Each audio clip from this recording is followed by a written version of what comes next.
Hello guys, welcome back to my channel. তো বন্ধুরা, তোমরা আছো কেমন? আমি মোটামুটি ভালোই আছি। এখন বাজে ঘড়িতে দুপুর ঠিক 12টা। তো আমি চলে গেছি ঘোরার উদ্দেশ্যে। তো উত্তরবঙ্গে ঝোপঝাড় জঙ্গলই বলো যাই বলো, সেখানে গিয়ে উপস্থিত হয়েছি।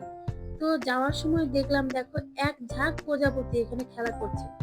তো দৌড়ে মুচড়ে গাড়ি থেকে নামলাম। নেমে দেখো, তো আমি ঠিক এখানে দাঁড়িয়ে আছি। তো দাঁড়িয়ে থেকে থেকে ভিডিওটা করছি। তো এদেরকে দেখো, এদের মনে কোনো হিংসা নাই, কোনো তাপ নাই, কি সুন্দর আপন মনে খেলা করছে। তো এক একরকম প্রজাপতি না, এখানে হাজার রকম প্রজাপতি এসেছে। আমি কোনোদিনও দেখিনি এরকম প্রজাপতি, নীল, কোনোটা লাল, কোনোটা হলুদ।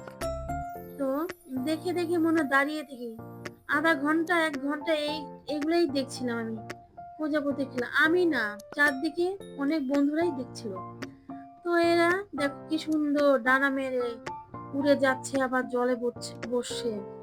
যদি প্রজাপতি হতে পারতাম, তাহলে এই দুই ডানা মেলে কোথায় যেন দূর দেশে হারিয়ে যেতাম।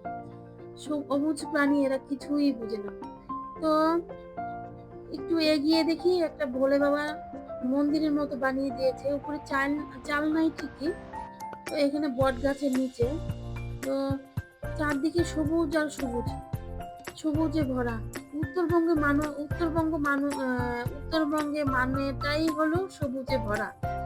তো এই যে দেখো, ঝোপঝাড় জঙ্গল। তো এখানে অনেক জীবজন্তুই আছে। তো আমাদের বাড়ি থেকে বেশি দূর না।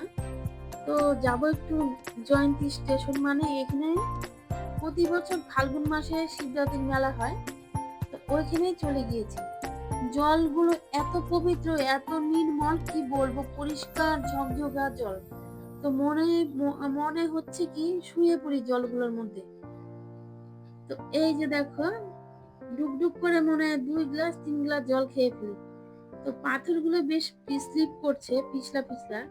তো বর্ষাকালে ভরা থাকে নদীটা, আর গরমকালে হয় কি, নদীর জল শুকিয়ে যায়। তো আর বলছি, জলগুলো এত ঠান্ডা, মনে হয় আধা ঘন্টা 1 ঘন্টা ওই জলের মধ্যেই দাঁড়িয়েছিলাম আমি।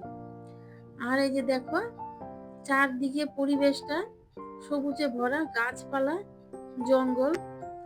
তো দূর দূরান্ত থেকে এখানে আসে মানুষ শিবের মাথায় জল ঢালতে। তখন তো আসিনি আমি। আমি এসেছি হলো এই যে গরমকালে। শীতকালে বেশ চারদিকে শুকনো শুকনো থাকে।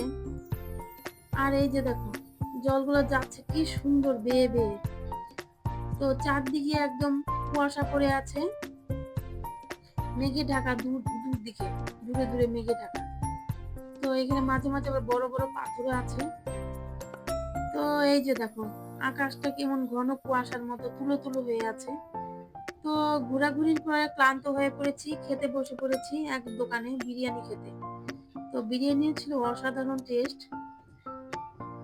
এই যে দেখো, ইয়া বড় একটা পিস দিয়েছে, মাটন বিরিয়ানি, সরি। তো ভিডিওটা আর বেশি বড় করলাম না, এখানে শেষ করলাম। তোমরা ভালো থেকো, টাটা।